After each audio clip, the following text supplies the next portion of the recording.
I have young athletes that I work with, and I'll text message them. By the way, it's for them. Yeah. 12 hours later, they messaged me back. I said, brother, let me just explain something to you. I know you're on your phone all day. I understand you're young. I understand generations changed. But if I message you, please get back to me as soon as you can. You know, and these, I'm close enough to have these talks with them. Yes, but no, I love that. I'm a husband. Yeah. I am a father. I'm running a business. I'm running teams. I'm developing things. And I am putting time aside for you. Yeah. I don't need a pat in the back. I don't need a hug. I just need you to text me back.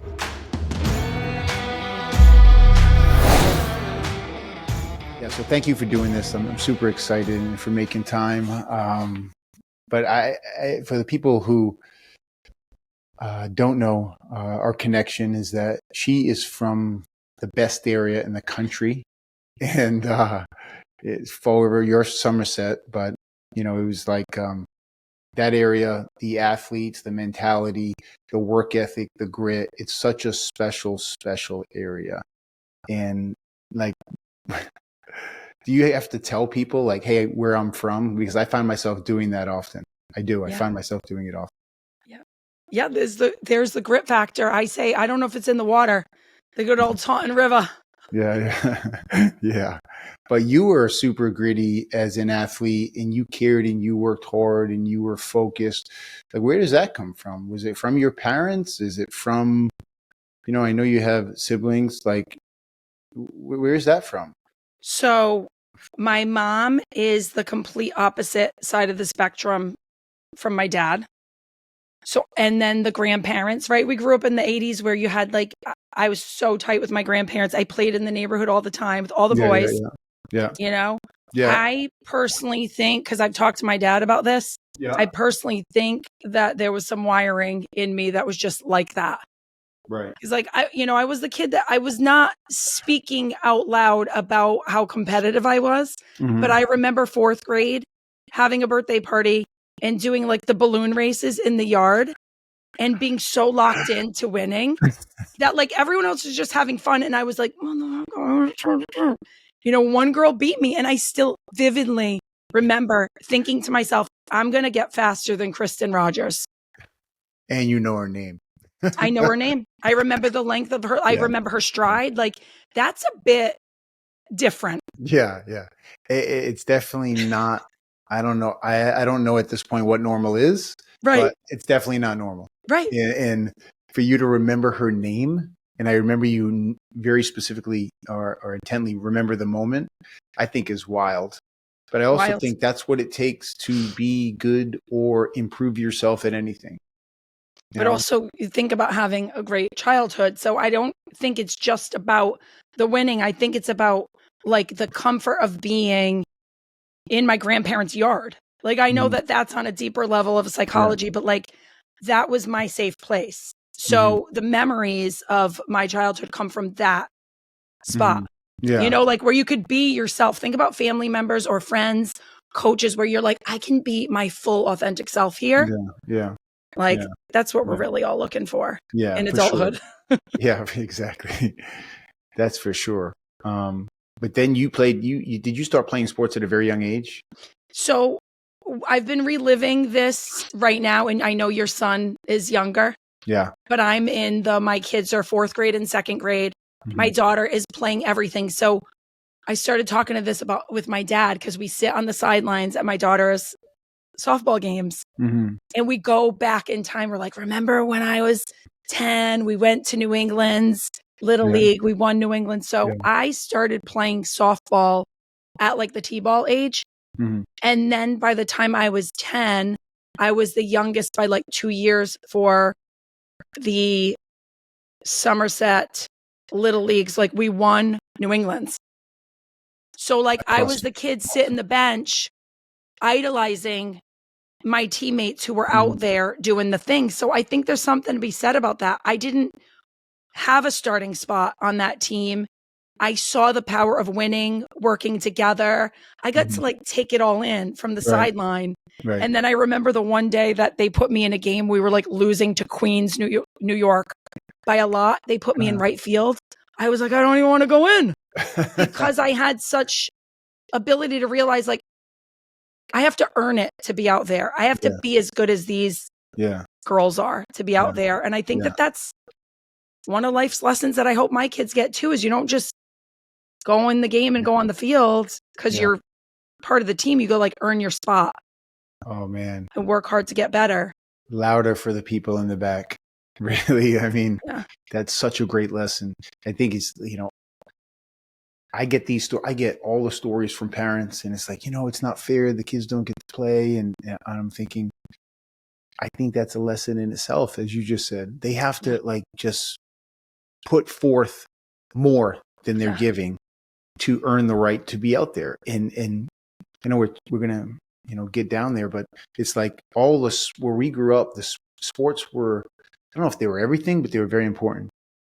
And I mean, we know, you were categorized by not just sport, but your impact on the sports you played and on the communities and cities around you. And we could go over the names, and we know the names, but it's like, if you're a dominant high school athlete, they know exactly who you are in all the rival cities. They know exactly who you are.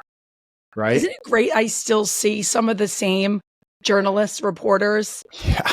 And I think back and I'm like, wow, they did such a good job. They weren't making a lot of money. No. And they covered sports high school wise, like business. Yeah. They did such a good job highlighting us. So a little shout out to those. Herald 100%. News, The Spectator. Herald News. I mean, for me, I mean, before the Globe, it was like, I want to be a Herald News All-Star, man. Let's go. Yes, same. And I would look at it and see the lineup. Do you remember looking at the kids in there? Oh yeah. And being like, I'm going to do it. The mug shots. Yeah. Right. But did you have, at a young age, did you see it and have that vision for yourself? Nicki, I know, I don't know why I still have it. I kind of do, but I have the Boston Globe all scholastic team that I wasn't on from 91. Yeah. And I know exactly who was on the team, and I know why. And I was like, I have done nothing until I make that team and my pictures in that newspaper. I swear. I love that. That was that was the modern day vision board, right? Now these kids have Pinterest, and they've got Instagram to save their goals and dreams. We had newspaper cutouts. Oh man. I mean, I had a relative. I'm from an Italian family. One of my aunts, when I graduated from high school, actually college, she gave me a thick book album with all the cutouts. She had been doing it. It was so important to her to track all my progress. And I didn't even know she cared about it. And she was like, Mark, you have no idea what you've done for your family. And I was like, I couldn't believe, I said, I didn't even know you knew I played football, and she was like, oh man, I know all about, she knew stats and she knew sacks. She knew what they were. This is an old Italian woman. I love that. Wild. But that's part of your DNA now, right? That's part of what you get to pass on to the next generation. It's cool. Yeah. So you played sports. You played every sport, I know, growing up, and then you kind of whittled it down a little bit. So you focused on what sports in high school, and then I know you excelled in the college story, but I want to hear that from you. Yeah. I mean, it's all fresh in my mind because I'm trying to not put myself on my kids, right? I think the biggest thing we do as parents who have accomplished things through sports, I think we're hopefully the best type of parents to spread the word on how it worked for us. So I try to give as much as that as I can to my kids. So my daughter's into everything right now. Mm. And people would think that my accomplishment with sports would be on her. Yeah. And I'm like, I let her lead the way. Yeah. So to start with that is, as a parent, I feel, this is my opinion, let your kids lead the way. Mm-hmm. They're going to show you what they're interested in. They're going to want to sign up for multiple things, feel it out, and let them decide where they land. So, example, my daughter played softball 2 years ago. She didn't love it. Mm-hmm. The next year she didn't play. This year in fourth grade, some of her best friends or some of the girls in her class that she admired were playing. Mm-hmm, mm-hmm. She's like, I'll try it again. In love with it. Yeah. In love with it. Struck out probably 50 times the first 3 quarters of the season. Yeah. And then she decided one day, like, hey, I want to go in the backyard and swing. The last 2 Wow. games, line drives to the Wow. outfield. So it's like, if you force your kids to do stuff and then you take the credit for it, Yeah. that's taking so much away from them. Yeah. So my daughter right now is the reason that she's getting the hits. It has nothing to do with me. My I dad love that. pitches to her now in the backyard, but like, let your kids find themselves through the, like, in their confidence through Yeah. sports, right? Yeah. But Yeah. for me, it was t-ball. It was playing catch with my dad in the backyard for hours Mhm. and him not saying much, but just doing the action of like, okay, I'm going to back up now, try to throw it right to my chest. I'm going to back up a little more, keep throwing it to the same spot. So there was this very slow progression of Nicki Mm. where you let your kids see that you start with the basics Mhm. and you let them see that they can do the hard things. And you go a little bit more at a time until eventually, holy shit, Yeah. she is like a nasty thrower. Wow. And we're going to put her in center field because she can hit Yeah. home Yeah. to double and out if Right. she catches a fly ball and the Right. girl tags, tries to go home. Like, so it's hard to say, but I had a grit. I had the right family. My mom pushed me hard and was like the tough love, honest Mhm. feedback parent. Yeah. And my dad was more like, okay, you're going to bitch and complain that you struck out twice today and you're going to mope after the game. I'm going to put you in the car and drive straight to the batting cages and just let you work it out. Wow. Right. Wow. He didn't force me, but he was just like, let's just get out the kinks. Go ahead. Yeah. Put the coins in the machine Yeah. and That's just. right. That's right. So I think it's fully, jump ahead to like life now. I feel like sports mentality is what has gotten me through job loss, divorce, loss of pregnancy, like Mhm. all Mm. the stuff that you don't realize sports is giving you. And then you're an Yeah. adult and you're like, wow, my dad was going through cancer treatments. And I think like the poise and the focus that I was able to have to not lose my ability to still Mhm. live and do the things I have to do in the Mhm. moment. Does that make sense? Yeah, that makes perfect sense. Yeah. Like the amount I often think that what you said in regards to sports, like people think, okay, it's sports, and I go, yeah. Well, maybe if you're an excellent student and you have hardship in the classroom, it's not that that's not hard or that doesn't harden you or make you better, because it certainly does. I just think the reason it's different with sports is because there's a very mind body spiritual connection that happens all at the same time, and things can be very hard and stressful on your mind, but when your body is like, you should give up.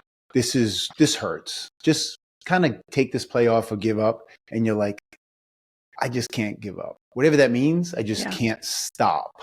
Right. So I think that experiencing that at a young age, I talk about him a lot. And my college coach is very much like a father to me. He was the only guy who offered me a scholarship. And I have to go. I went there because I had no choice. Like no one else wants me, right? Which is fine. But it was a great experience. And he often said, he would stop us and say, do you guys understand why we condition and we put you through all these tests and we apply pressure? And I was like, yeah, so we get in better shape. And he would say, no, you do it. We do it because we want you, when the shit hits the fan and things get really hard for you, we want you to have that feeling. I've been here before. And I know all I have to do is not give up. Yeah. That's it. Just don't give up and you win. Yeah. Literally. So I think that that's a lesson that I would like to take out of myself and give to my son and Nicki, honestly, now I don't even know if maybe you're in it. So you tell me, but are sports still as popular? To me, it was everything. It really was everything. Are sports still that popular with kids? So I'm ahead of you as far as the kids' ages go. I see kids like my son who has all the athletic ability he needs to be really good. He take it or leave it. I can't get him to play baseball. Mm-hmm. So I'm like, you know what? He's 8. He's going to be the stubborn kid who maybe at 12 picks up a bat and crushes the ball. Yeah. Right. But I do see 4th grade, a lot of those boys from my daughter's class who were super duper into athletics at like 8, they're still doing it. They're on the ball. Yeah. They're on the baseball field like every night of the week. They're into it. They're going to Savannah Bananas games and they're like in the sport. And then you see the same kids in basketball season. So here in this area, I see it. And then outside of this area, my friends who have the kids who are now teenagers playing field hockey, I think it's still there. It's just the pressure is different than what you and I had. Okay. You know, they're sophomores right now going, where am I going to go? I want to go D1.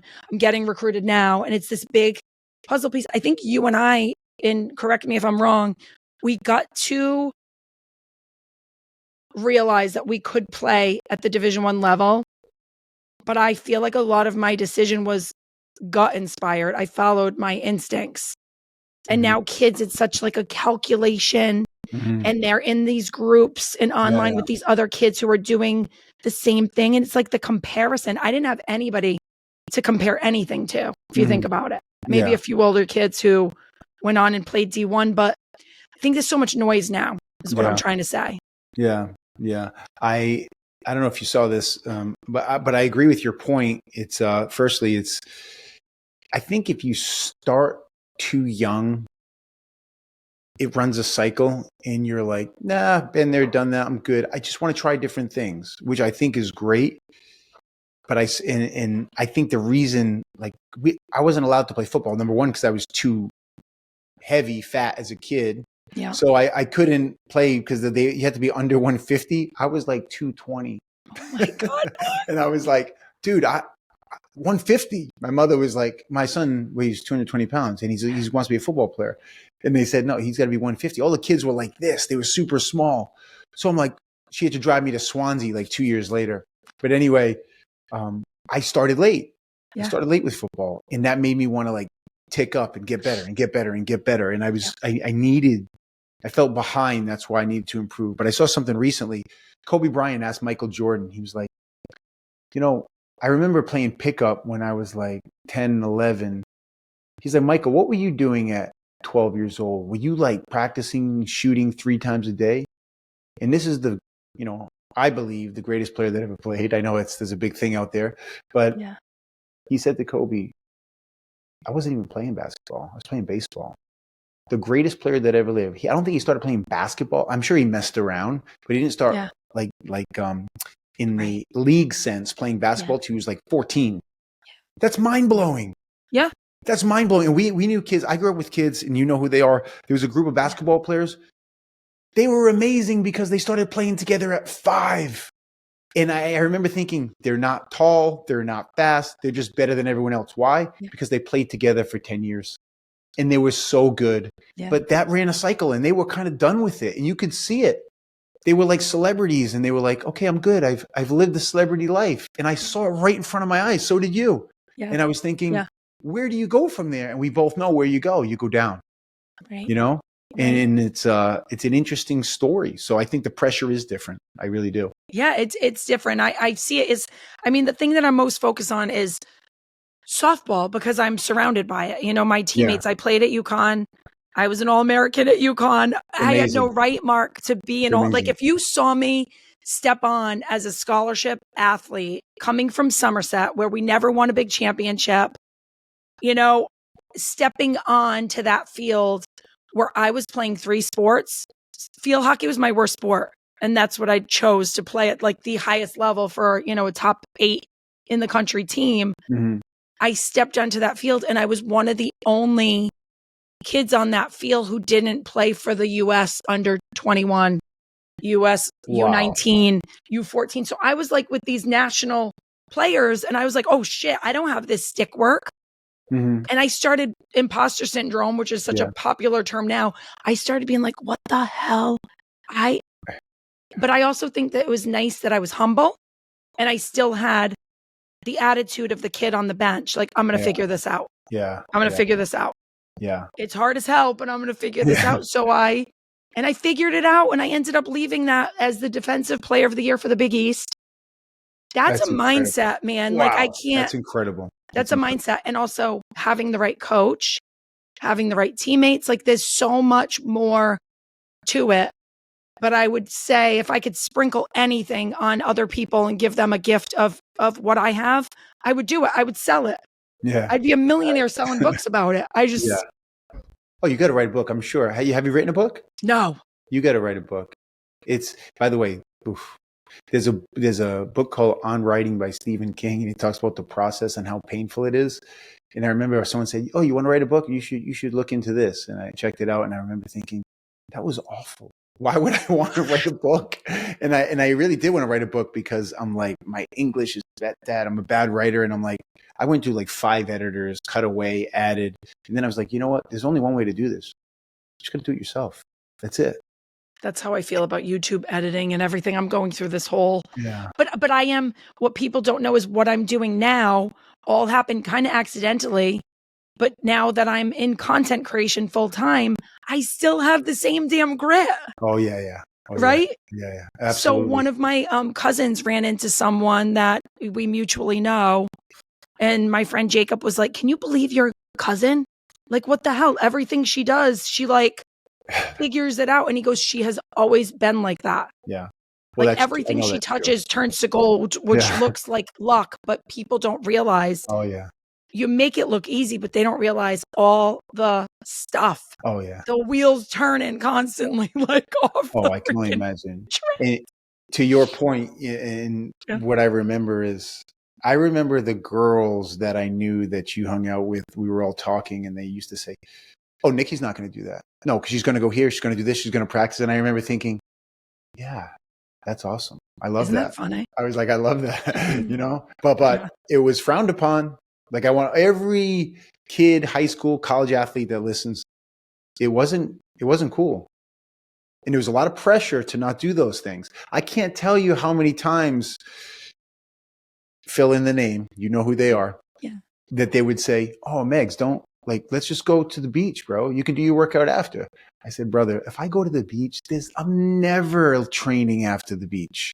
I need to do it now, and maybe I'll see you there. But this has to happen first." And they were like, "You're a loser." I'm a loser. Isn't that funny that you're expressing it with actual conversations and thinking back? I'm trying to like remember what I used to do. And this is really funny. I think you know how there's like closet eaters? I think I used to closet train. I would go to the hockey field by myself in the rain with a bucket of balls. And I would ask my coach on the side, like, "Hey, is there any way I could access like that bucket?" And she'd be like, "Yeah, you can borrow it." It was like, and I would go by myself to the fields. I didn't tell anybody. Yeah, because you knew that if I tell someone, they're going to make me feel some kind of way about it. Yeah. But I want to do it. It's important to me, Yeah. I remember Thunder and Lightning. I vividly, again, like I remember Kristen Rogers, how she ran. I vividly remember hitting ball after ball after ball in the pouring rain, and it started thundering and lightning. And I remember having this moment like, I'm going to do this. Yeah. So that's me. Yeah. That's me. I don't know how to. we got to trace that back and figure out where that comes from. But I think, as you said before, you're certainly born with some of it. Yeah. And I think there's just the perfect storm of events that pulls more of it out of you, I think. But let's go back. So you played 3 sports in high school. Yep. And then, I don't know if I heard this right, and I actually didn't know this. You went to UConn. Did you play 3 sports at UConn? No. Oh, I was going to say, you're a psychopath if you played 3. I've heard of 2, which is still a lot. But 3?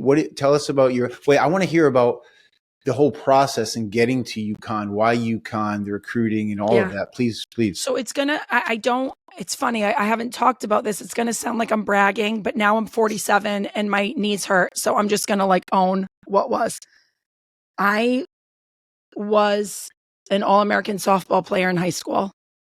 Batting average was like 549. I was a 3-time Boston Globe, right? Like my own daughter doesn't know that I was like a softball baller, does not know. She doesn't know what that means. Like she doesn't even know. Huge. I don't tell her. Other people will tell her like your mom. And I'm like, no kid wants to hear about their parent being like cool. But I didn't even think I was that good. I was like the Boston Globe showed up to one of the practices And they wanted to interview me after a practice before states. And I told my dad, I was like, Dad, I don't want to do it. And he was like, and this is a genuine, like, total honest conversation. I was like, I don't want to interview after practice. And my dad was like, why not? I said, because it's like embarrassing. I don't want to, this is like the whole team. Yeah. I don't want to be this person on the side interviewing Yeah. where my whole team is there practicing. So like those things upset me because I wanted it to be about everybody. And I'm still the same way, sometimes to a fault. Like I didn't, social media now, I'm a forward facing figure, but believe it or not, I did not like that. I was like, you know, because you wanted to fit in at that age, you just want to hell yeah. fit in. Hell yeah. And then I was running track. I started my sophomore year running track because I wanted to stay in shape for field hockey. Of course. And one day it was like snowing and we had to run in winter track. And I was like, you know what? I feel like I need to do a field event so that I don't have to run outside all the time. So I picked up the shot put. And that same, I think it was only a few meets in, I made states. I had never thrown a shot put in my life. And I just freaking tossed the thing. And my coach was like, what the hell was that? And I wasn't doing any of the fancy form. Right. So my coach locked in, he would bring out the VHS videos on the technical. And I'm a visual learner. Thank goodness in the 80s, we didn't have all these terms of like ADHD, IEP, right? He was a coach that saw she's not getting it when she's doing it. I need to show her. Pulled out VHS tapes of like Olympian throwers and just had me watch the tapes. And I somehow figured out watching it, I could get my body to do it. Love that. And I ended up, by the time I was a senior, I was second in New England in the freaking shot put. That's awesome. Right? So I'm getting like, I got an invite to nationals. And I was like, I was the kid who had my VHS camera at States, was recording behind the scenes with my friends. My girlfriends came to see me throw. I would always foul out the first two throws and be like joking around like a goofy Nicki. And my coach would be like, you're going to drive me crazy. You're going to literally put me in the freaking grave. And then the third one, I would just launch it, win the states. So I was state champion 2 years in a row, New England, second place, my junior, senior year. So I got some inquiries about doing it in college, had no interest because I was like, that was just my way of getting out of running. That's hilarious. That is awesome. Right. And awesome. Then field hockey, though, I went to the University of Connecticut field hockey camp the summer before my sophomore year with my best friends. And we had this coach from the Netherlands and he loved me because I was a goofball. So I was the goofball that didn't know I was good. And I would just haul ass down the field with the ball, had no skill whatsoever. But I had like the Nicki, right? Like the goofy, doesn't know she's good. And how can you not love a kid like that? That's like, that's right. Total whack job. That's right. In the best way. There with her friends, but like, wait a minute, this kid is good. And he told the UConn coach about me. He's like, you got to see this kid. She does not have any training. She does not have any coaching. She's just gonna have what it takes. Like he already saw a Division I athlete in me when I was like a freshman. Wow. With my long ass legs. Wow. Hadn't gone through my like, even like puberty yet. I was still like underdeveloped, like flat as a board, no boobs. And all those like insecurities about being the tall, like, I don't know. That was probably, you hear the term tipping point. That was probably my tipping point where I left that camp as a camp all-star and got a taste for like what it was like to do something you loved when you were around the friends that you love the most. Yeah. And then that was it. That was it. It's so interesting because I had a point, Peter Sunnison, and I went to a camp and we were like, we go to these local football camps all the time. Yeah. And we got to get out. We got to do like, we got to see like what it's like somewhere else. Are we good? Or are we just like kind of good here? Yeah. So we went to a camp called Offense Defense in New York City where and it was big for Peter because I remember he spent like 2 weeks with his dad and he forgone those 2 weeks to be at camp. I remember that was a big deal in the summer.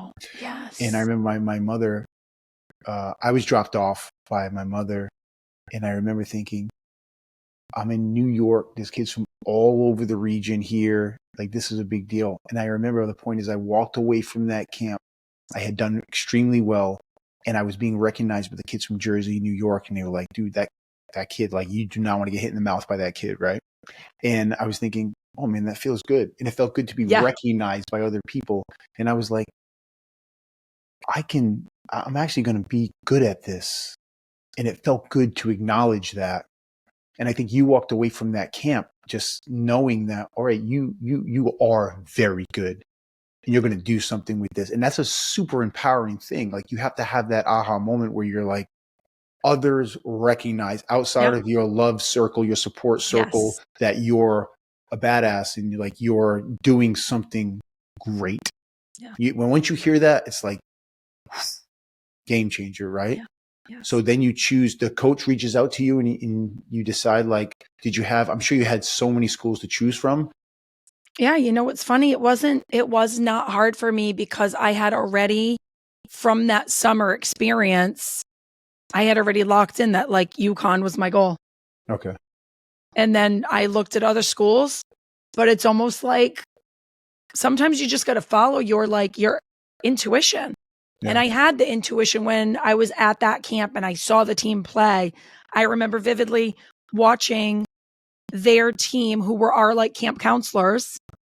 I remember watching them play like a staff game and being like, oh my God, these girls are nasty. Yeah. And there was Kristen Kelly. She was an All-American. She's now a good friend of mine, but she was like my idol. Yeah. And sometimes I tell her now and she's like, oh my God, you're so funny. I'm like, no, Kristen, like watching you play was my vision board. Yeah. You know, and it's like, it's good to have dreams, but to your point, I always try to tell kids who hang out with my kids, I always try to tell them when I see something in them. Mm-hmm. Even as just like a mom friend, like my friend's daughter is an amazing artist. And I'm like, Isla, I just need you to know how like absolutely amazing. I'm blown away right now by the way you draw. She's a second grader. Yeah. You know, but like kids will remember how you made them feel. That's right. That's right. Yeah. And I remember how people made me feel.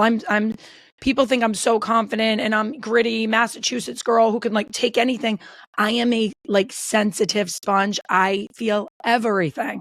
Yeah. So you just have to remember every kid is like that to some degree, right? Yeah. Until the world kind of shapes them. Man, that's super, super well said. I think that I feel like we grew up with a sense of, don't tell them they're good. Don't give them compliments. Right. And it's like, I mean, I remember my high school coach saying, okay, that wasn't bad. I'm like, I had 20 tackles in that game. I said, it wasn't bad. I'm like, come on, man. And he was like, it was solid, but that team's terrible. Yeah. And I was like, oh, give me something, man. Yeah. And I feel like I had those coaches my whole life. Like they just, you know, I could have 5 sacks in a game and it was like, okay, that kid was terrible. He's not even the starter.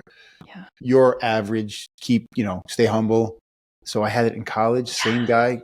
Then they weren't big on compliments. And then in the NFL, I'm like, man, can I just get a coach who's like upbeat and positive? I had Parcells, then I had Belichick, then I had Dick LeBeau, and I was thinking, these guys, like, if they let you on the field, it's a compliment. They don't say good. They don't even know what that word means, right? But I think it's not, times have changed that.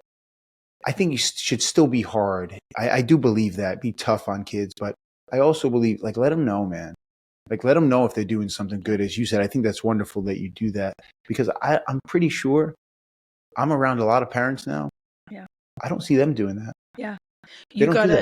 You have to let my parenting style. This is for me with my kids. I'm not a parenting expert.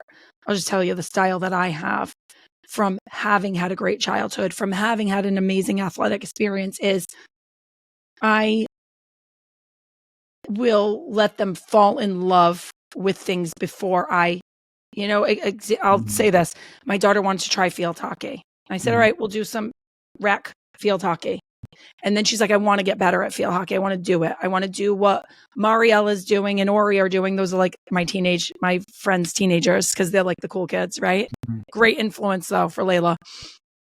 So I'm like, okay, so if we do this, here's how it's going to be. It's an investment for mom, first of all, but also for you. Like, you got to show up on time. You can't have a sleepover one night and then be tired the next day and not go to the practice. So if you want to stay rec and do all the fun stuff and not commit, totally fine. But if you want to commit, I'm just telling you, things are going to change a little bit for you. She wanted to do it. And now we've got her on a club program, and it's teaching her to show up on time, to be there even when you're tired, to, I let her have a sleepover with a friend. And I was like, in my house, my rules, like, you still got to go to sleep is so important. That's right. So like the amount of life skills that I get to teach her through sports, she has no idea that I'm teaching all these things like sleep, nutrition. Yeah. Right. Sports is the vehicle. But I let her fall in love with things first. And I wish more parents let their kids just fall in love with it first before you're like pushing them to win games. Yeah. You know what I mean? Does that make sense? It's like, it makes perfect sense. Let me ask you a question. Do you see a lot of, like, I know it's hard. I don't want to throw anyone under the bus, but do you see a lot of parents kind of forcing it? Do you see that? I mean, I kind of see that. I get not anymore, but I used to get parents that say, "Hey, Mark, I really want my son to spend time with you. I want you to push him. I want you to make him tough. I want you to, give him that grit." And I'm like, I feel like saying, I can't do that.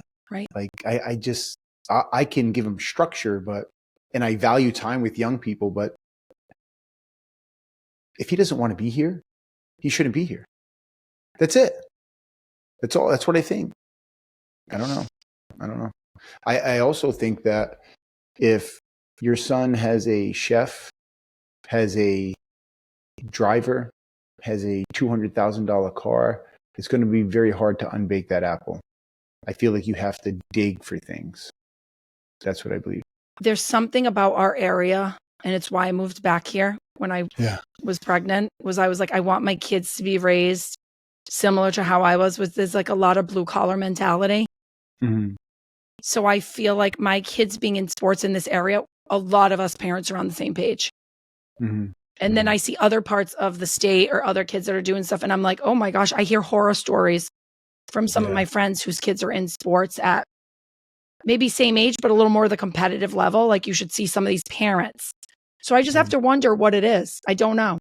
But I have seen great things in this area. I've seen the same parents show up time and time again to just merely support their kids, to volunteer to coach, to not take it too seriously. And that's what I love about this area. I mean, the parents have definitely made a commitment to there is a felt commitment of older people, parents, people in the community that really go all in for the kids. And you've seen that, like Milliken Silva basketball, right? That was a huge thing where we grew up. I remember the SWS Chiefs, which was the youth hockey program. Like, my cousins played hockey and were very good at ice hockey. And I'm like, I want to be like them. Like, I started playing hockey and pushing a cone around when I was like 4.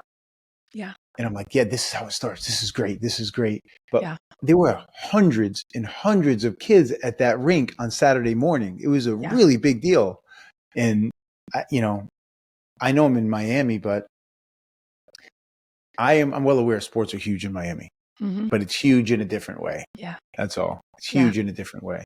And I think you're doing it right. I mean, I know I had a family member that was obsessed with baseball and wanted me to be a baseball player and was forceful about it.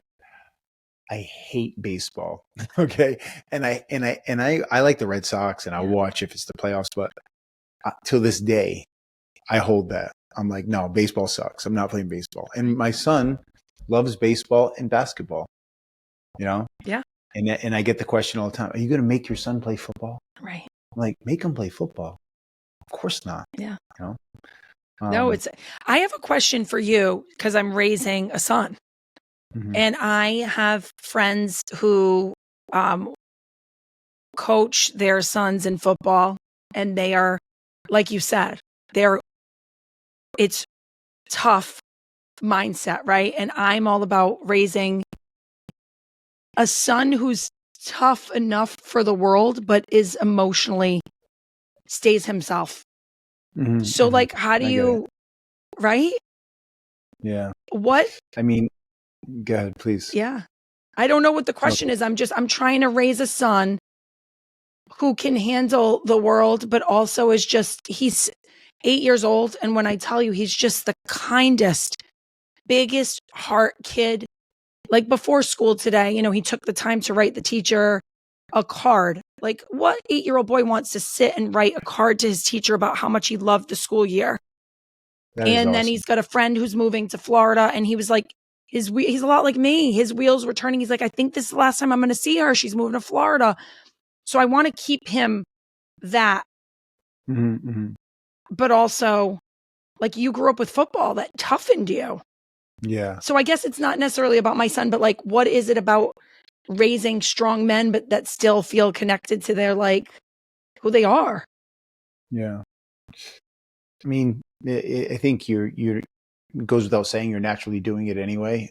We just, I think the most basic things in college, our coach would say, guys, I know I'm supposed to like double down and win every game, and we're supposed to be the best in the country, but I could care less. He said, I need you to be great men. And what that means is you do your best, you give great effort, you treat each other with respect, you help each other, you support each other, you push each other, and no one allows any BS, any negative talk, negative attitude, toxic. Like he would talk about those things. And I went, man, that sounds weird. But what he meant was if I take care of all those things and I build a great foundation, we'll win a lot of games. Yeah. And ironically, when he got there, we were the worst team in the country. And when he left, we were the number one team in the country. And he was more concerned about developing young men. So you're already doing it right. And I tell my son, I said, look, and I tell him now, he has no idea what I'm saying, but I'm planting that seed. Yeah. I say, look, I don't care if you're a great athlete or a great student. I need you to be a good person. Yeah.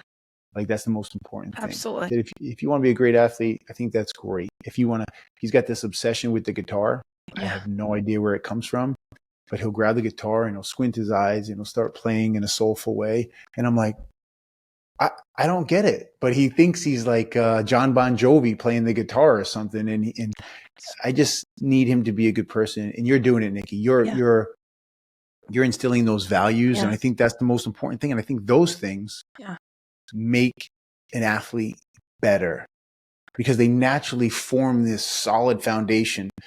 A great mentor in my life would say, look, you can build a foundation on sand or you can build it on these granite rocks. And when you build it on granite rocks, now talent, swinging a bat, running fast, those are all talent-like things that can be developed, but they can't be developed unless you have those other things. The character, right?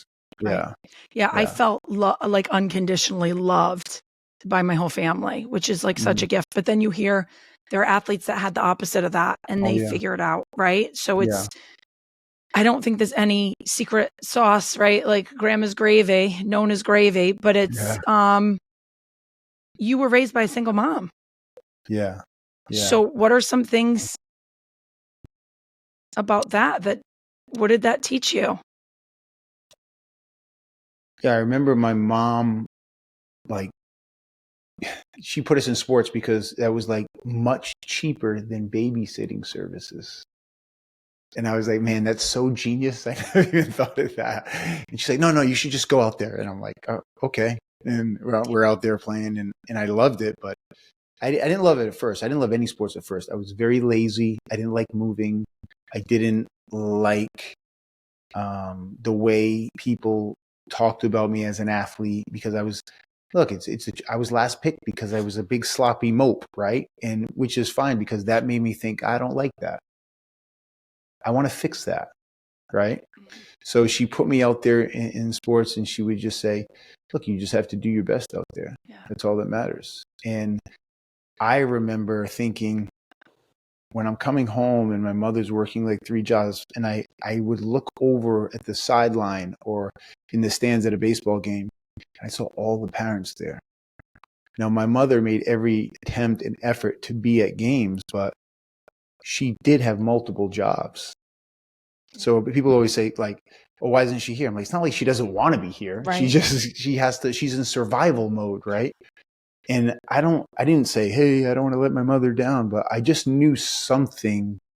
I had something, an innate feeling about, I need to not be a distraction for her. I need to like not be a problem, an additional challenge or problem for her. Right. And maybe if I get good at this is some way I can represent my mom, make her proud, and give her some feeling of like good and hope, and make her feel proud of what her son is doing. I love that.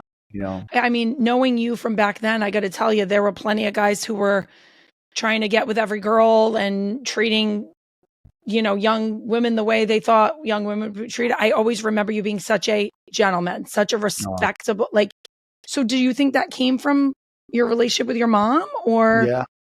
Yeah.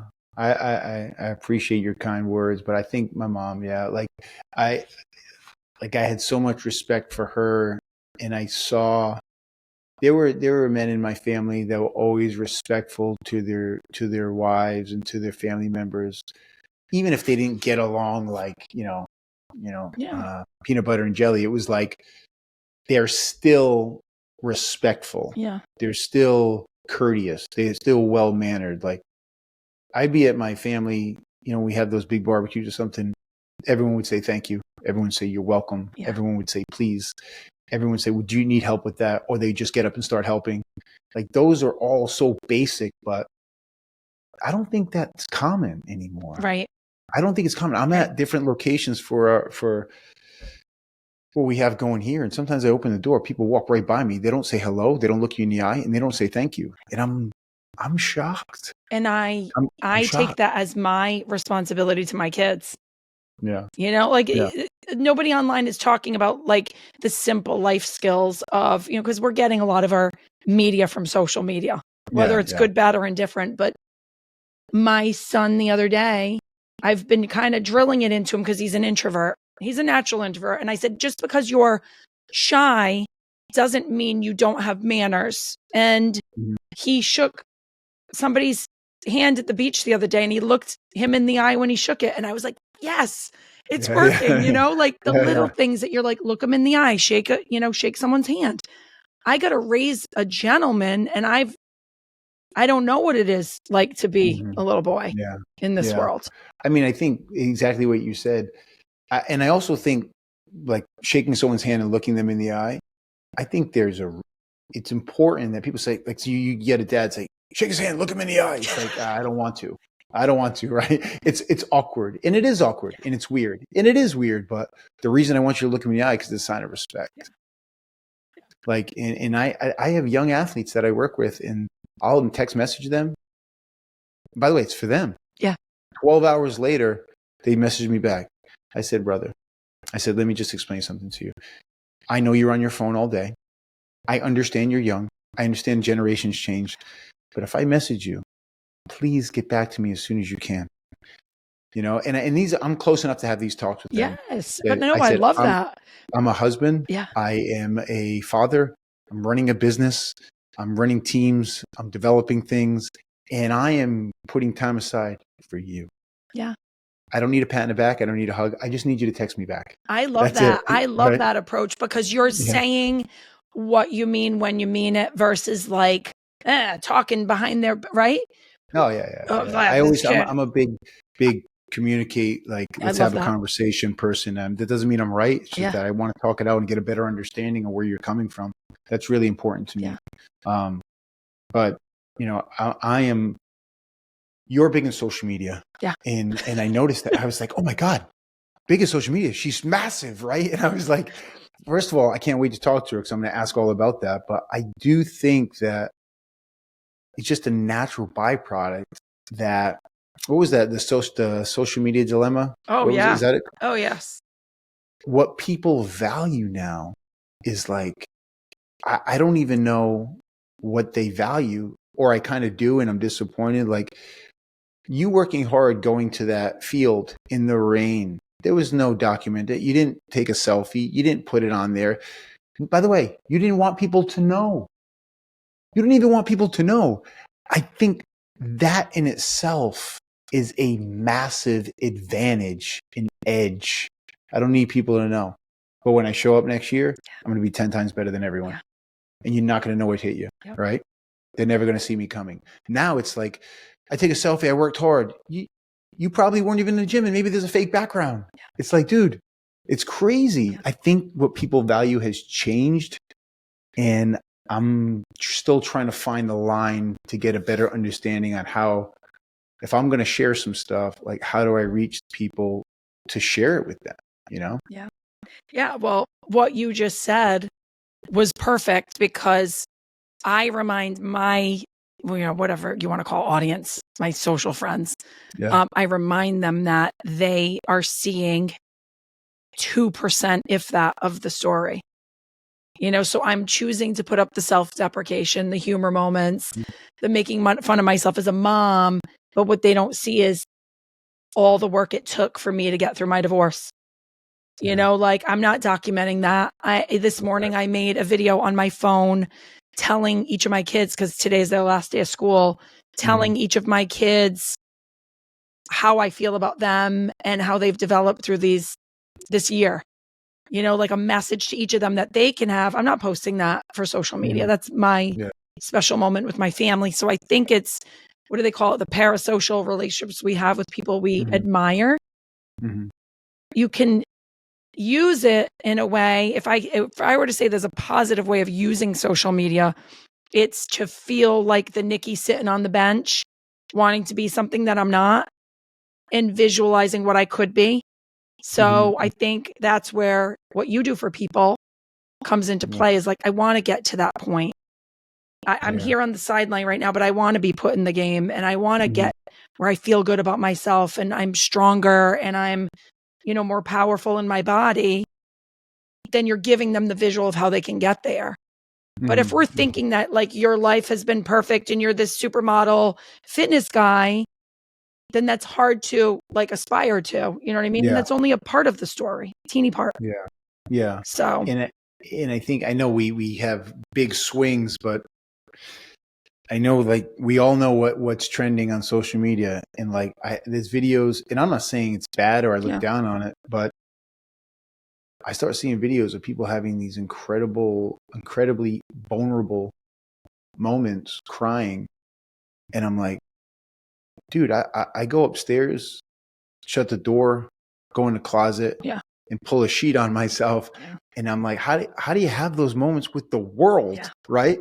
And it's like, oh, because you get a lot of likes and people, they feel for you. And I'm thinking, I don't know about that. Like, I don't know. Like, I'm not trying to get the recognition just to say, oh, he's cool. I would prefer it to be a smaller group of people that you genuinely affect or impact. That they're like, how can you say you weren't a good athlete? You played in the NFL. I'm like, I'm just telling you. And Nick, in the group of guys that we hung out with, that we knew, I really was not at the top. I was at the bottom. And it was a phenomenal group. And no matter how many times I tell people that, it doesn't register. Like, that's impossible. Yeah, but what you're saying is it's so meaningful, because there are people who have an easier path of like being super athletic. There are people who have a certain path of like, my brother barely put work into his body, and he's just got a phenomenal physique. Do you know what I mean? It's like, he looks like a superhero. Yeah. So everybody's journey is different. That's why some women, we're in our 40s, and some women look at me and they're like, how are you so fit? And I'm like, I'm not going to go there and start putting out work out with me content or eat with me content, because this is not a one size fits all. Nothing is a one size fits all. Everybody's got their journey. That's right. Absolutely. How did you get through your divorce? I'm like, well, you don't know, 1,000 of the pieces of it, and it's not the same as yours. So you can't ask a stranger that. Like, we've got to use experts for what they're experts in, and social media people for what they're, are they entertaining to you? Are they educated in what they're saying? So what do you see a lot on your end? Like, what are most of the things that people are following? Valuing. Yeah. I mean, like I'm in Miami, and when I first arrived in Miami to live in 2006, I remember walking in places and they would say, "We're not kid friendly," which was great because I was like 30, 31. And I was like, "Oh, all right, right on." I don't know what that means, but, and then our parents would come to me and they say, "Oh, we can't bring our kids to that place because they don't want kids there." I'm like, "They don't want kids there. It's a kid sport. It's a kid community. It makes no sense." Right. But now if I put something up with my son, just because it was a light moment and it was funny, like I like to make people smile or laugh because my son is a comedian. I certainly worry about putting him out there, but I'm like, I can't tell you how many people say, "Mark, when you were going to put your son in the cold plunge, I was laughing so hard." And I like that because there are things that people send me that make me laugh and make me smile. But then if I have, 26 years of playing sports or playing football, 9 professional seasons, training, traveling the world to learn the best training protocols. If I share something like that, people are like, "Nah, that's okay." Yeah. It's like, I don't know what I'm trying to, my good friend who helps me with this. He's an amazing film guy. He did a documentary about my life. The documentary was his idea. Yeah. I thought it was like, it made me feel good, but it wasn't to get an award. It was to help kids, at-risk youth say, "You know what? This guy did something like from a situation that I'm in. Why can't I do it?" And he set up an educational platform around the documentary. I think that's awesome. I love But that. yeah, it was awesome. Like he's the star, but at the end of the day, people don't care about that, Nick. People don't care about that. It's like, that's not cool. If you don't have like an amazing body, if you're not wildly superficial, I'm like, oh, please, there's enough. And being where I am, yeah, that's a different level. That's a different level. It's wild. So how did you get started? That being said, in social media, I'd imagine like everyone else, you're probably on Facebook and then you're on Instagram, and then all of a sudden you're like, what made you decide to I think, get into it?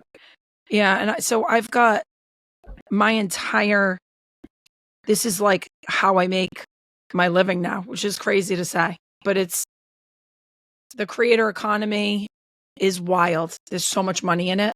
And it almost makes me feel funny saying that because I'm literally doing something that I've loved doing my whole life. Like the VHS, like I said, I was recording our entire senior year of high school. And I was like, I was friends with everyone enough so that I wasn't embarrassed to bring the camcorder down the hallway, and peek it into teachers' rooms. And they'd be like, "Nicki, get out of here with that."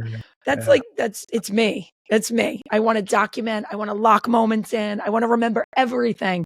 So the fact that I'm doing this now for a living is crazy. But I started because I was always, when I was in corporate, I was a senior vice president for Alex and Ani, which was a whole success story. The bracelets that were the trend of 2011 through like 2015. And I worked for the founder and I worked for the CEO. And I was the, vice president, SVP of a huge chunk of the brand, but I was the girl on Snapchat. So I was like Snapchatting all my work friends, like funny shit throughout the day. And there was this one big viral YouTuber who came into the office and he was talking to us about social media, and he looked at our founder and he's like, "Why don't you have her running the social media for the whole company?"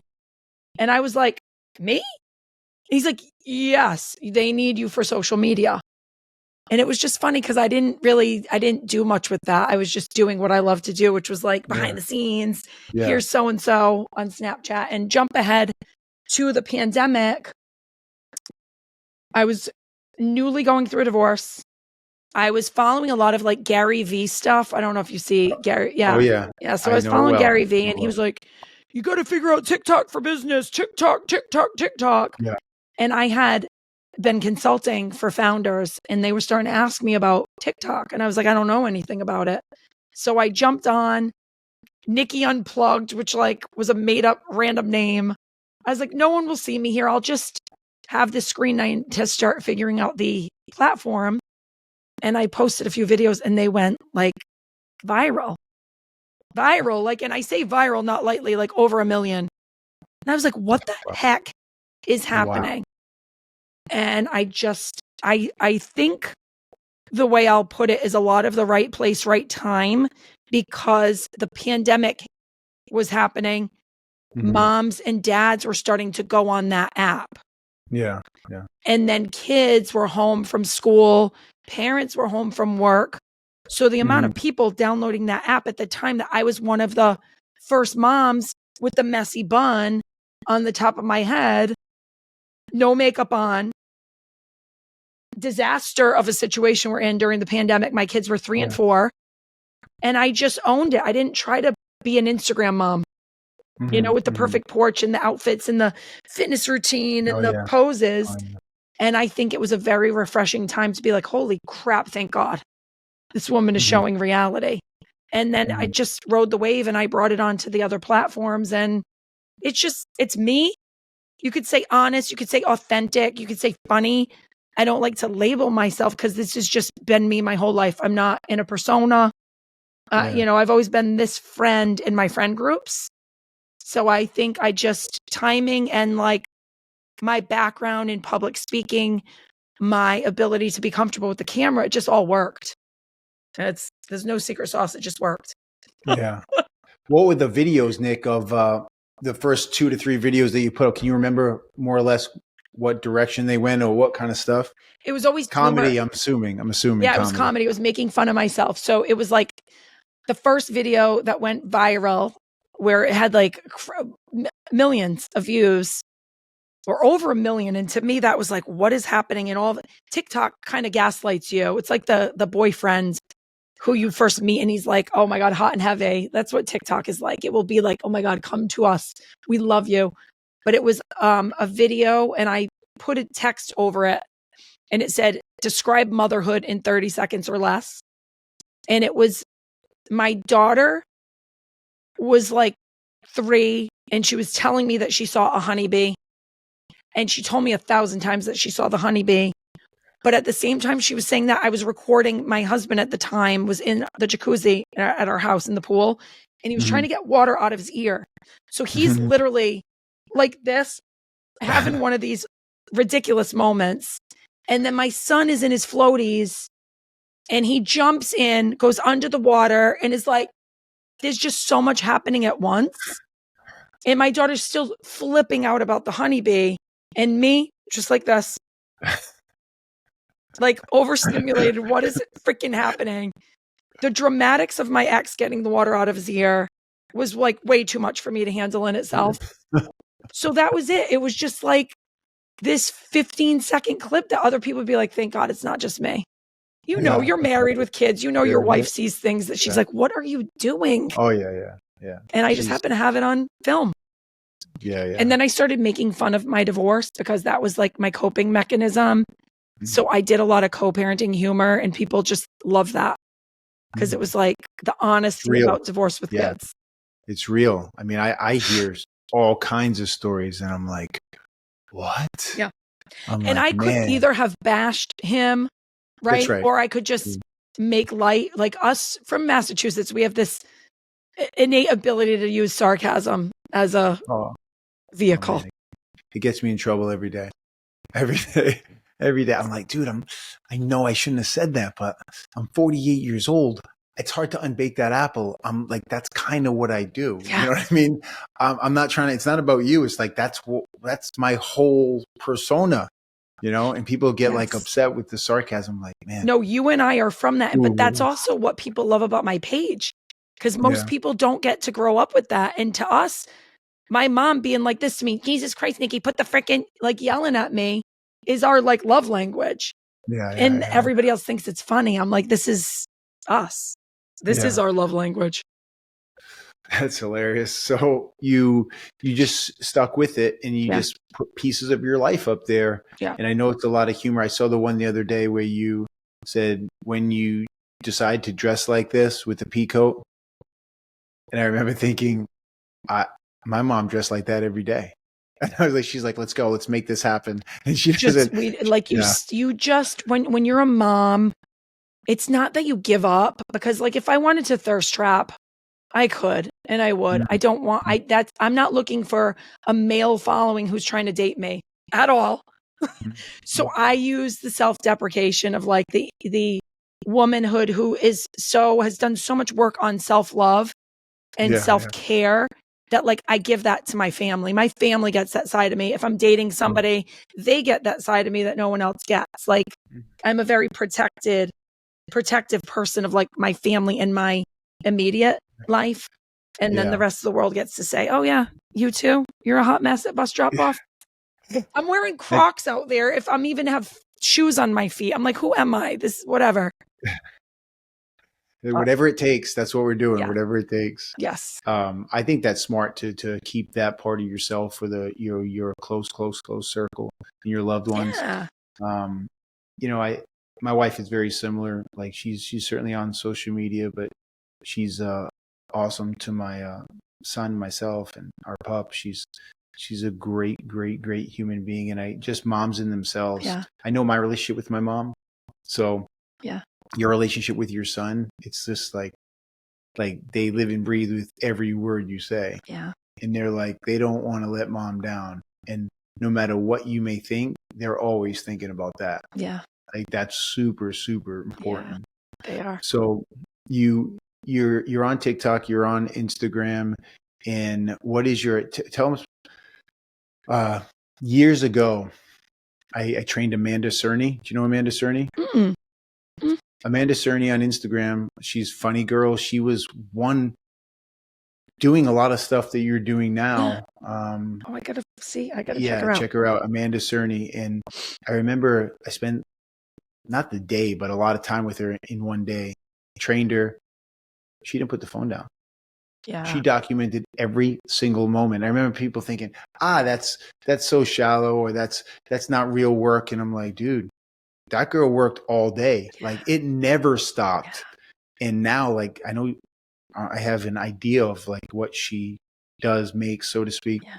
What's your day-to-day like, and what's your system like? What's your programming like? How do you manage your whole world? So I am different. I film things that aren't planned in the moment that I'm feeling them. So mine are a lot of rants, random moment. I've tried to do a day in the life. Like you'll laugh at this. I have crazy ADHD. I've tried to film, like yesterday, I tried to film a day in the life. So what you're saying, she's got the plan, and there's a start, and there's the middle, and there's the ending. I just can't do that.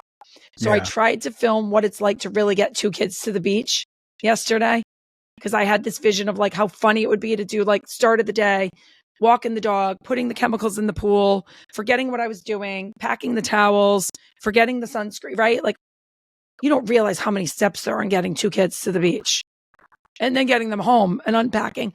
But it's funny because I started recording, and then by the time I got to like 3 videos, I got on the camera and I said, whoever is a mom and is filming a day in the life is full of shit.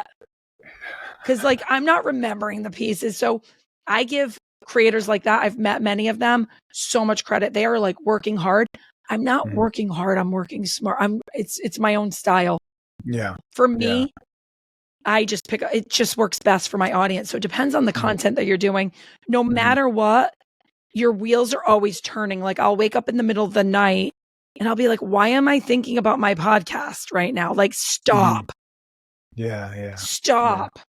Or I'll go for a walk and be like, I don't need to figure out the next like big thing right now. Just walk and look at the sky. So I have to talk to myself a lot about, I chose to do what I'm doing now so that I could be 1,000% in the moment with my kids, to raise my kids while being able to make enough money.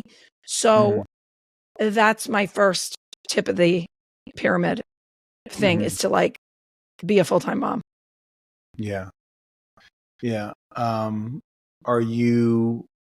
What's it like with family? Do you get your family involved? Do you rather not get your family involved? Do they not want to be involved? Do they get irritated? Oh my gosh, no. This is the thing, Mark. When we look back to the beginning of our conversation as to like why you have the ability to do what you do in life, my my dad, my mom, my brother, my stepdad, like my grandparents in heaven, like this is what they would have wanted for me. Like, go up, pop off, girl. You know, Yeah, like there yeah. was never my dad always taught me to be humble, right? Like, Mhm. enjoy the successes you've worked your ass off for them, but you also don't need to talk about them. You know, you Mhm. don't need to talk out Mhm. loud about stuff. And then my mom has always been like, F them, do you, worry about yourself. You know, so Yeah. she's always been the opposite end. And then my So, grandparents just adored me. I was the only granddaughter. yeah. You know, I was like the beloved, like she's so funny. Like we laugh at her. We're not like this. Oh, haha. They were like Yeah, yeah. looking at me. Yeah, yeah. Yeah.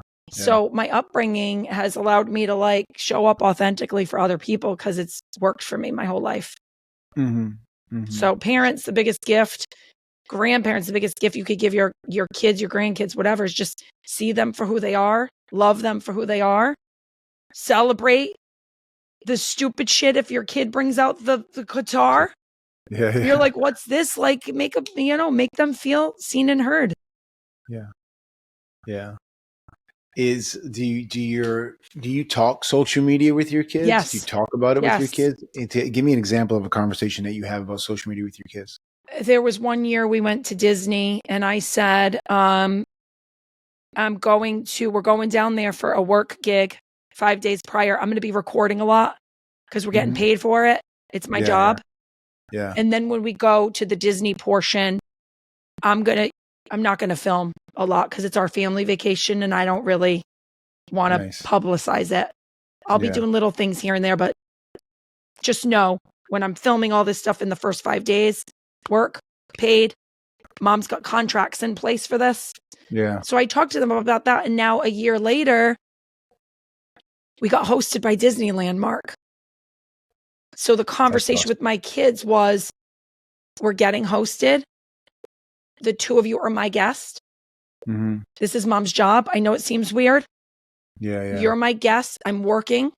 So I'm going to Mhm. have the Osmo out. I need you to Mhm. be respectful. I need you to say hi to people. Like versus the trip we took before, it was our family fun. I don't care. We're going to Yeah. act as a family. But I also taught them like there's an etiquette when mom is there being hosted for work. So yeah, we talk about it all the time. You talk Okay. about why we're not a family channel, Yeah. why Layla is not going to have a public facing brand at 10. Mhm. Mhm. You know, Mhm. unfortunately, the world is not all as nice as you see.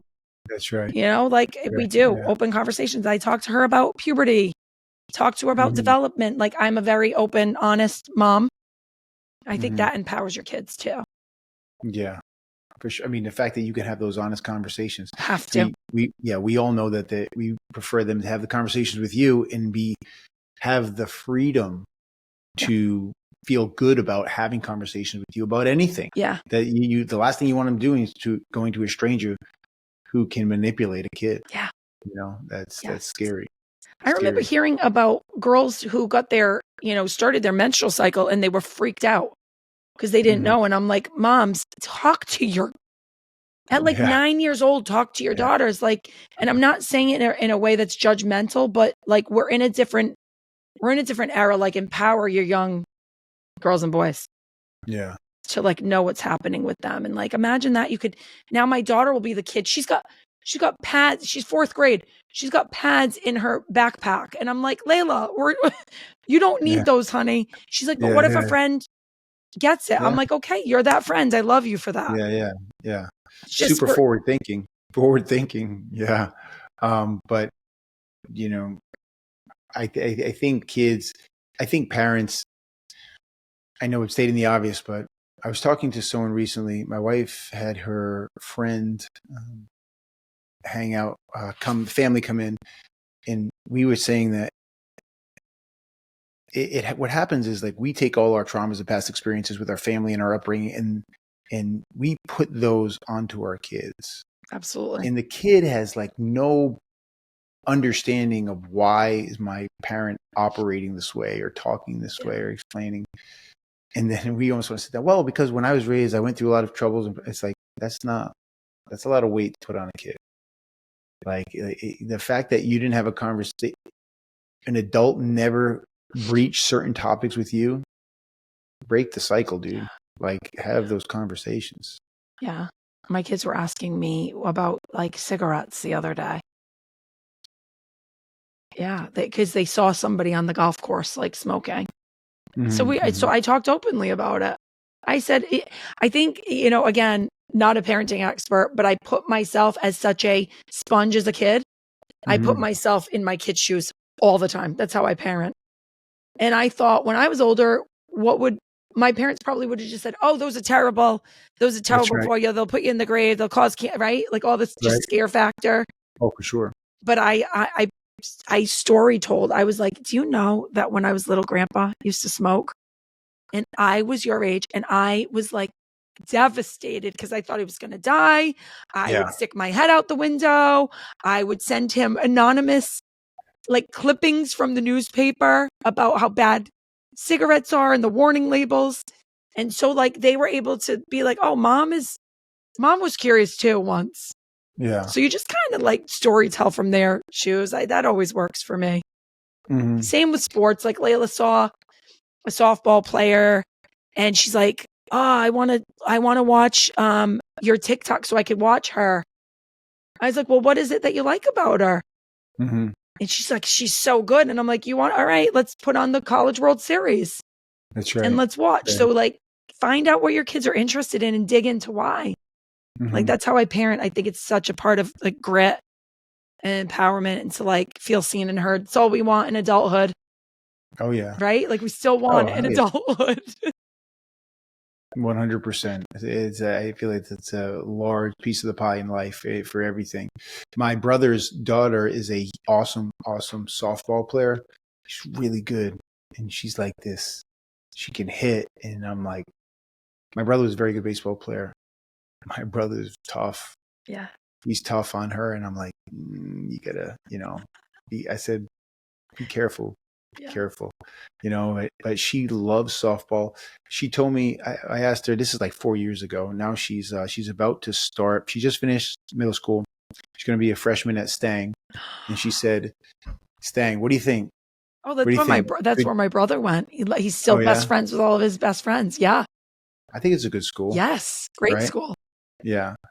She said, I want to go to Florida State or Texas. I said, really? She's like, that's, pretty serious. Those are serious programs. She's like, yeah. She gave this speech I'll send you the speech because you need to hear it. Yeah. And I said, did anyone help you with that speech? She's like, no. Because I know my brother wouldn't talk like that, or my brother's, my sister-in-law, she wouldn't speak like that. The speech was amazing. Yeah. And then she went on to write letters to the coaches of Texas and Florida State. And I was like, love that. I love that. She's got you. She got Uncle in her. Like, oh boy. I call it the curse. I'm like, you got it too, huh?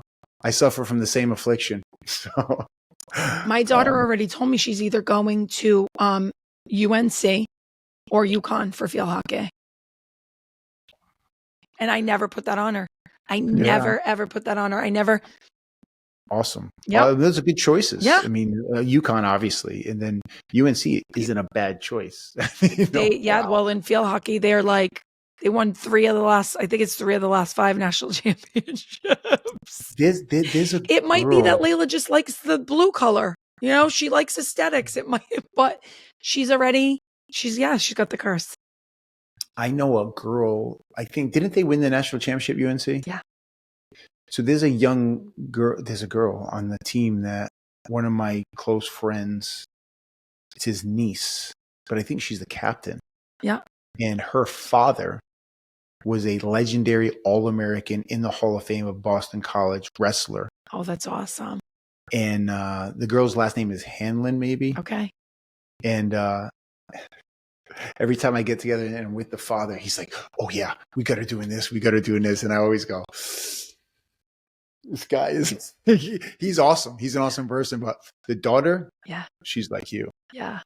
She's like you. And that's saying a lot. Yeah, but she's like, she's driven. And I'm like, wow. Yeah. That she's intense. Yeah. Right. To the point where we're sitting down at this beautiful Mediterranean restaurant. She is not touching the bread. And I always Oh, I go, touch the bread. I I go know, deep on the bread. I got a I good know, I I got a know. good balance.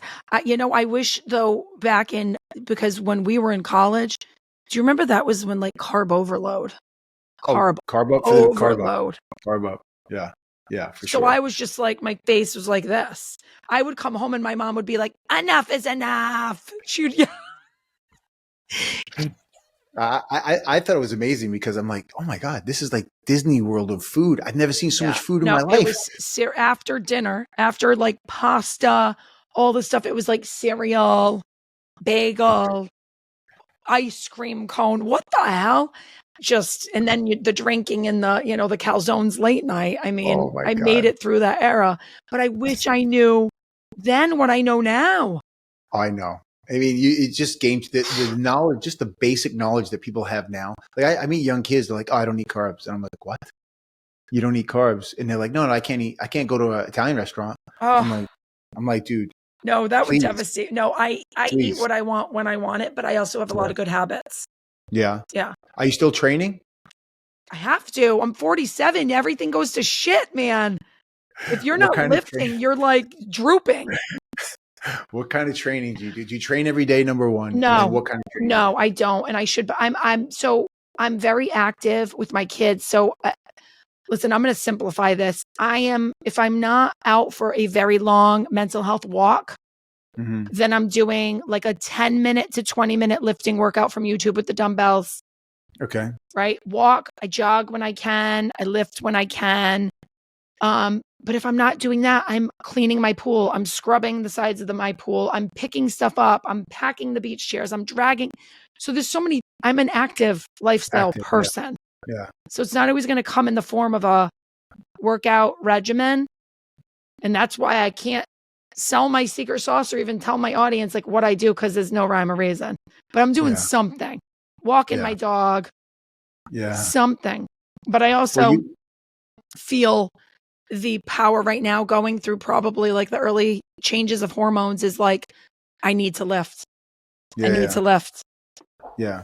I 15 think. pound dumbbells, squats, lunges. And is that every day? No, I should, Mark. Feel guilty talking to you. No. How many days a week? It depends on the season. It depends what's going on. It depends how many softball games we got that week, how many half days. So right now I'm off, but then I'll get back on. It's kind of my mentality is like I'm not going to fall off. And the second I Yeah. feel like, oh God, I got to get back at it, I am. It's just my All personality. right. Honestly, I know you said it before, but are you mindful of what you eat? Yes. Yeah. I have no Because you said before you go into the breadbasket, and I'm like, look, me too, but Yeah. I also burn like 2,000 calories before 6 a.m. Yeah, no. See, So you're in a different arena. I feel like if I were in Miami, I'd be a little bit more like, oh, I eat what I want when I want, but I also know if I've overindulged, subconsciously I know that I'm not going to do the same thing the next day. yeah. So it's just it's just habit. I couldn't even put it on paper if I tried. Like I went to a restaurant last week and I was like, I'm getting the eggplant parm. I've been wanting a good eggplant parm. I got to see if it's good. And I don't think about how many bites I take. I just eat until I feel satisfied. But here's my trick. I always get a really good hearty salad with whatever indulgence I'm getting. Okay. So my friends, even at Disney, were like, you get a salad at every meal? I'm like, yeah, it's my way of like still feeling like I get the crunch, the chew factor, but That's I good. also get That's the other good. stuff that. That's good. That's smart. Yeah. That's smart. You're still keeping it in healthy arena. I like that. Remember, weren't we taught as what's your Italians to eat the salad after the meal? you're supposed to eat it after Yeah. the meal, according to my family, but Yes. It's a no one in the world digestive does thing. that.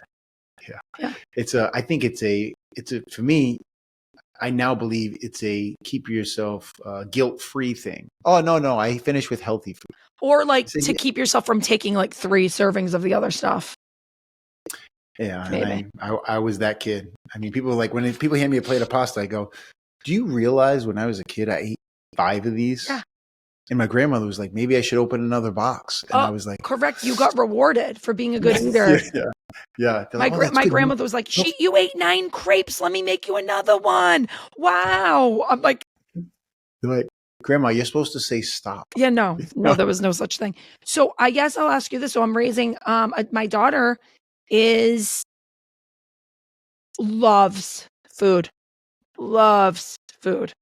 and she can overeat. Mm-hmm. You know what I mean? And then my son is more like me. He's like, yesterday we went to the camp, my parents' campsite, and they were on the grill.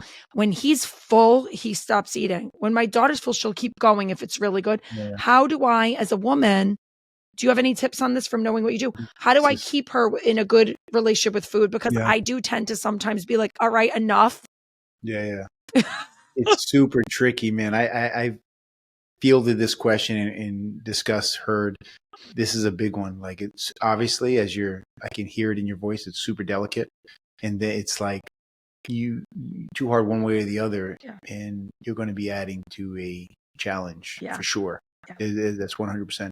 There was a good friend's daughter who had this intense relationship with food where she was like very restrictive, and that girl is now she's a certified nutritionist, and she learned to like allow herself certain things, because I always think that our inner comes out in different ways. It may come out in food. Yeah. I don't think it has anything to do with food. I always think it has to do with control. Yes. And it's the control. If you don't feel you have control in the other pieces of life, it's going to come out in food. Could come out in alcohol.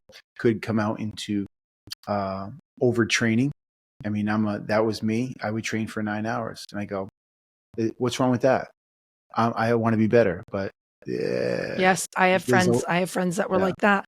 Yeah. Okay, so to your point, if I really had to go into like, the psychology of this is, and I'm not bashing my ex-husband, but I have talked to him about it, is his love language when we were going through the divorce was to pick up the kids and take them for something that was either fast food or bring them candy. And it was complete opposite of what right? So then I would say to him, why would you do that? Why would you want to give him that stuff when it either makes them act a certain way or it's just not, enough about this. So I would get so mad at him for doing it. But like, think about that. Your parents are going through this divorce.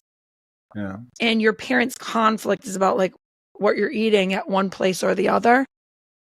That's deep for a kid, deeper than we probably realize as the parents. And it doesn't have to be just in divorce. It could be sometimes a dad's love language might be gifts.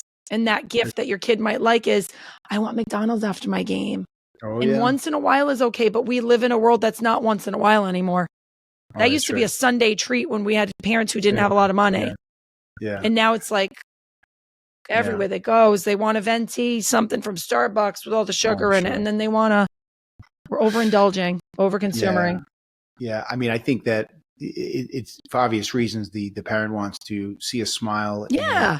And, put the kids in a good mood, and it's a fun event, and it's like carefree. It's a reward. It's good. But at the same time, I always say, it's not really about the kids.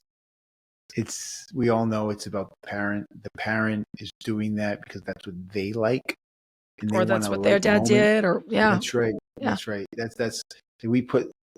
I've heard the conversation so many times with parents, and they say, well, that's what they like. I'm like, have you asked them? Yeah. And when you talk to kids, they're like, no, I hate that stuff.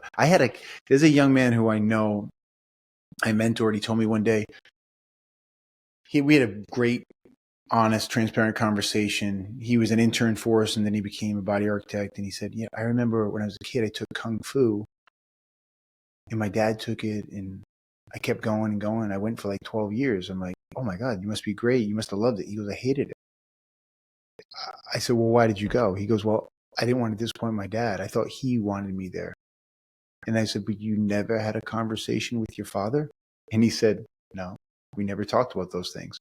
And I remember thinking, the parents do these things, gifts, food, it's because they like those things. Because if the parent said, hey, let's go here, or just example, and I'm not saying you need to eat salad, but this place is healthy-ish salads, and let's get some fruit or something. Oh, Dad, I don't like pineapple. You know what I like? I like strawberries. They're going to do you lead them to. And if they don't like strawberries, they're going to like pineapple and whatever. And overall, you all find your alignment and you're leading them in the positive direction, but it's what you choose. Totally. You know?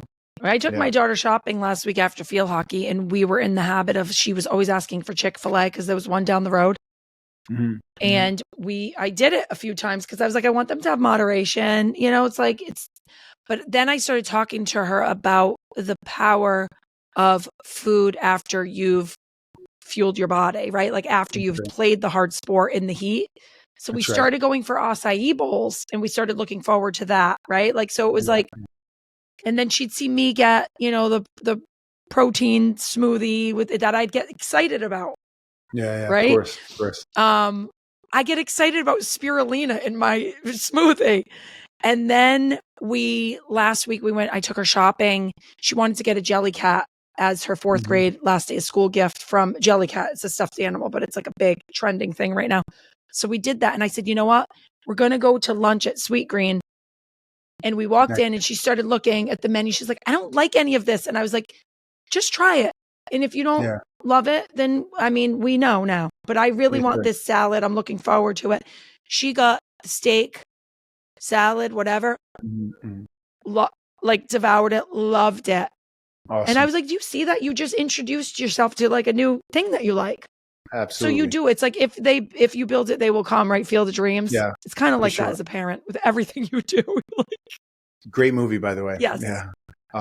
Yes. So I get a couple of questions. By the way, while we're on it, I know it's super out of left field, but do you have a favorite sports movie? Huge. I haven't been asked that, but I automatically go to, there's two that I thought of. One from like the funny, but it inspired me standpoint is A League of Their Own. Awesome. Right? And then, but Miracle. Whoa. I know. I hear that a lot. Yeah. And I'm like, and the people that say that, I'm like, man, that movie impacted a lot of people. Obviously the act of the team winning and all, but the movie is like, I have people that don't even know hockey and they're like, oh yeah, Miracle is awesome. Yeah.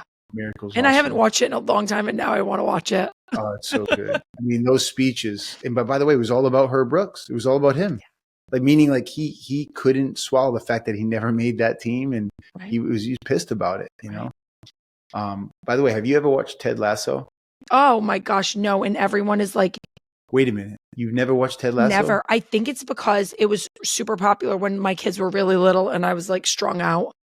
But I get it. Yeah. I'm going to tell you, I was sitting down with this guy was a very high figure for the FDA. Yeah. He's a smaller guy in stature, but I respect him and he's powerful. And so we're sitting down at a Christmas dinner and he looks at me. He's like, so what do you think of Ted Lasso? And I went, what's Ted Lasso? He goes, okay. Just tell me you've never seen Ted Lasso. I said, I've never seen Ted Lasso. He's like, Mark. He's like, oh my God. He's like, you have to go home tonight and start watching it. I'm like, why? He's like, you're going to laugh. Yeah. You're going to cry.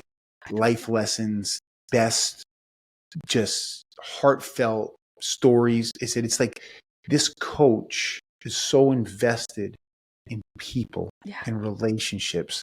And I was like, every time we watched the first episode, I said, we got to watch this. I told my wife and we're watching it. And I'm like, I have tears in my eyes. And she goes, oh God. She goes, you really love this show. And I'm like, I said, I can't help it. It's so good. Like, it's so, the fact that the first show like punches you like right between the eyes and you're like, that was one of the best lessons I've ever heard in my life. Wow. And the how could I have not? I now see it's happening though. You're talking about today for a reason. I'm going to watch it and I'm going to say, this is the right timing. Yeah. Don't you feel like that with things like the timing? Yeah, for sure. For sure. Nick, listen, I could talk to you for 5 more hours. I really appreciate your time. Yes. I'm going to ask you one more question Yes. that I want to leave people with. If you could give advice to people that, it found you naturally, and vice versa, social media, like if people, we could talk about social media, but if you're giving advice to young people now, being a parent, being a former athlete, being an awesome human being, because I know you are. I know we haven't talked in many years, but I know you're a good person. Like, what advice would you give to young people just either coming up or and social in regards to starting in social media? So two questions. Yeah. So my advice for young people, and this works because it's a visual, and I'm going to do a little bit of stealing it from Brene Brown, but I've used it with my own kids, and I really do believe it works, is talk about the candle blower outers. So there's this term that Brene Brown uses about people who, if you're a candle, there are people that you're around that keep your flame fully burning bright. And there's other people that when you're shining bright want to kind of just Yes. dim you a little bit, right? Because you just, Oh man. so I would say to lean into kids, find out a little bit more about that theory, listen to Brene Brown speak about it. Because you can literally just Google candle burner outers, right? It's such a powerful message. And when kids can get the visual of the candle, my daughter knows that. Because when I told it to her, she was in like second grade, and it like resonated with her. So just find more people that are going to let you like shine bright. I wish I had that lesson way earlier on in life. I've dimmed myself so many times for so many people. Yeah. So just, even if it's you being alone for a little bit, like right now, I'm not in a relationship because I just need to do this moment of like shining bright for myself. Yeah. And then I feel like the right person, if it's something is meant to be out there, it will be, but I have to fully be me. And that's my message to kids. And then what was your question about social media? The second one is like when they're starting social media, like there's always a lot of power in them like being themselves, but like people just want to be like famous. And I think if that's your prerogative, I think that's fine. If that's your mission, I think that's fine. But also, like, think about this. What would you tell young people who just want to go all into social media and they just need some guidance, like how to go about it? Because you're in it now and you're crushing it, but you have a lot of reps, you have a lot of life experience. So what would you tell them? It's the same thing I tell myself, which is like, or the same thing that I did. I didn't look at someone else's content and say, I want to be like that, because I'm not going to try to be somebody else. So there's so much noise for kids. Example, my daughter would go on my TikTok and make a draft of herself. Like third grade, right? She's in fourth grade now. She'd make a draft of herself. And I said, hey, why are you talking like that? That's not how you talk. Yeah. Who are you talking like? Yeah. And she's like, I don't know. I said, listen, if you eventually want to be public, if you want to be a good public speaker, or you want to be good at anything you do, just be yourself. Find a way to be yourself, like the way you talk to me. So you can't be trying to copycat anybody else. Like really lean into who you are. And then I would say to idolize like the right people. There's a young man called Ryan Trahan, and I bring him up for a reason. Ryan Trahan is a gentleman. He's a husband. He's young. He started his own company called Joyride. It's the candy to kind of compete against the big candy corporations because it doesn't have all the junk in it, right? It doesn't have the artificial food dust. So he's a young man that could go and make millions of dollars with anything he did to have kids follow him. And he is authentically himself. He's positive. So I'd say first, make sure your algorithm is you're following inspirational people, not just people who are getting the views and the virality, but they're like genuinely good people sharing like a really cool, good journey. Cause there are positive social media influences out there. I think we're just, some of the trends is we're following people who are, brand deals of like Frito-Lay and Prime and junk food seems to be like a highlight of so many of the kids influencers. Oh yeah. Yeah. So I don't know. It's like, you kind of gotta, I would say like my drafts were all in my like VHS camera. Luckily I didn't get a chance to post those. So like just just practice, save a bunch of drafts, and then like you'll find your way. Yeah. For sure. Yeah. That's great advice. I love like be your authentic self, and like, you know, I always say like if you at some point, if you're doing that, you will want to be yourself, because it's hard enough to be yourself. Forget about sending a representative of yourself. Yeah. If you're sending a representative of yourself, you're not going to be able to do that in perpetuity. Right. You just can't. Right. Like being yourself takes way less energy. You know, it doesn't mean you can be it's a free for all and you can be a jerk and be disrespectful. It just means that you don't have to fake a voice. Right. Right. So. Right. And also like little things that are trending, as I see people online get in trouble all the time because they backtrack. Like example, my family, we didn't talk about politics or religion. We didn't talk about money. Mm-hmm. So if you see my social, it's almost like my family values are going into play without me even saying they're in play. Yeah, I don't talk about those things. Those are private to me. Mm-hmm. And then there's other people who why aren't you talking about the political state right now? Why influential? You should use your platform. Do they pressure you to do that? It's not as much me, but I see people getting pressured and genuinely where people go on and say, if you have a platform, it's your duty. No, it's not. Yeah. And I'm not going to pay attention to what an influencer is telling me to do politically. I'm going to do the research on my own. That's right. And decide what's best for me and my family, right? So there's so much noise right now. And I think some people in content, if you're young and you don't know better, you'll fall for that trap. You'll start speaking up for something that you don't know enough about. And then you'll get canceled by half of the people that followed you before. So it's, you got to really know what you stand for, who you are, what you stand for before you're doing anything online.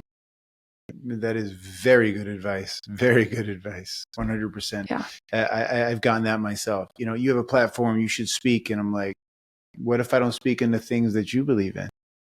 Right? Like, absolutely. I have an opinion. I'm a human being, but you know what? I have enough responsibilities on my plate here that I'm not going to get baited into that situation. And also follow the people that you admire that are doing that for that. Like if they're educated in that, that's a big difference between somebody just chirping. That's right. You know, that's right. I say yes to 1 out of 100 brand deals because I believe that I'm only going to stand by products that I like. Yeah. You know, it's just.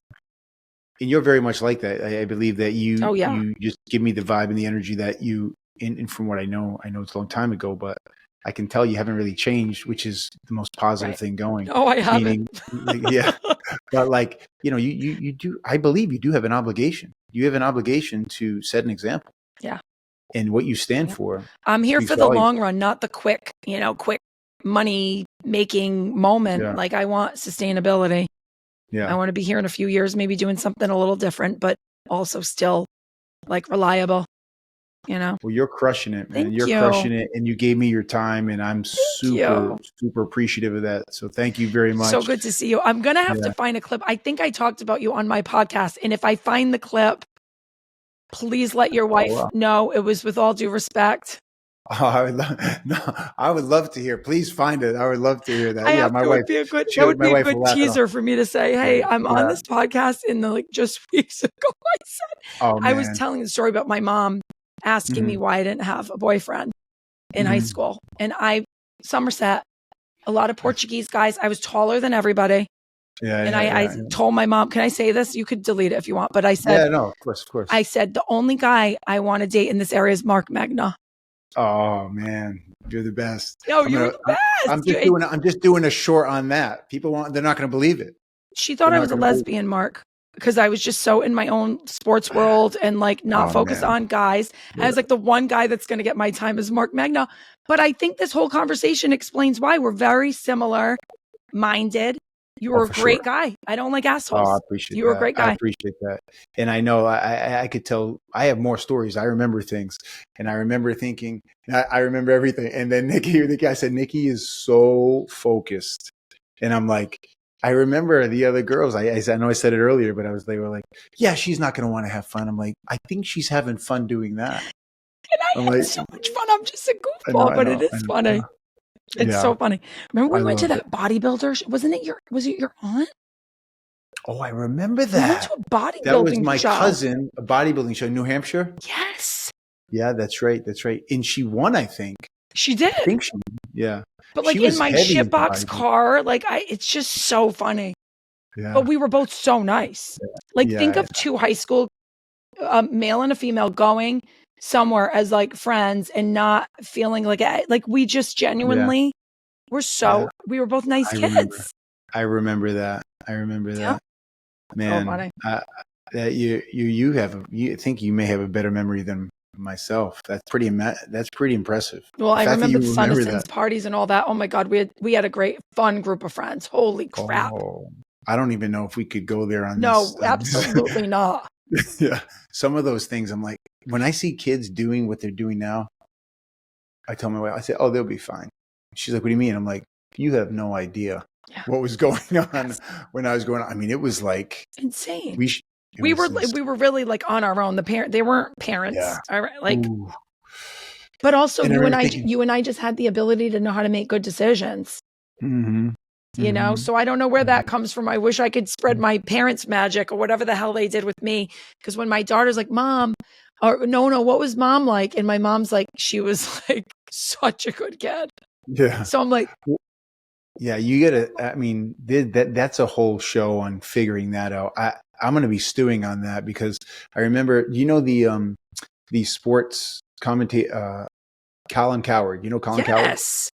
So Colin Coward said this once, and he said, "How old is your kid?" And he said, "Well, my kid's 16 years old."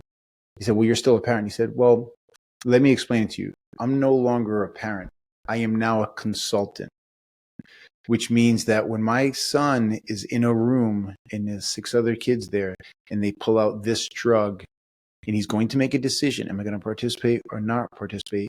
I have to pray that the foundation that was built, he's going to make a good decision because I'm not going to be in that room." And I remember as you were being in those rooms, and I have an idea. Yeah. I lost a family member to drugs, and that was the reason why I was like so petrified. Yeah. But all the other kids did not say no.